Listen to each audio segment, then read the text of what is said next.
कितनी शर्म की बात है जो खुद को सबसे एजुकेटेड कौम कहते थे और कानून की बात करते थे, आज किस तरह कानून को तोड़ रहे हैं।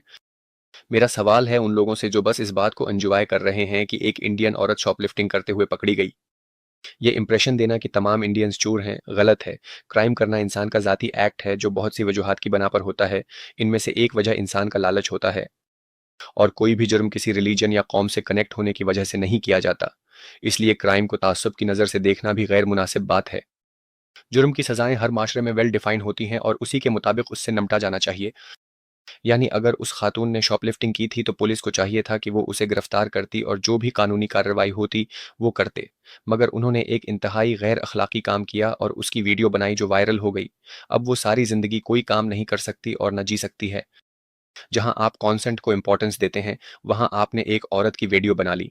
एक तरफ तो आप औरतों के हुकूक की बात करते हैं और दूसरी जानिब आपके मुल्क में औरतों की इस तरह तजलील की जाती है।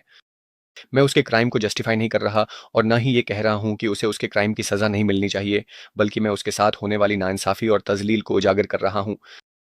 और ये सब उस डार्क साइड को बेनकाब करता है, जो अमेरिका का निज़ाम दुनिया से छिपाता है, जबकि दूसरी तरफ वो दुनिया को अखलाकियात का दरस देता है।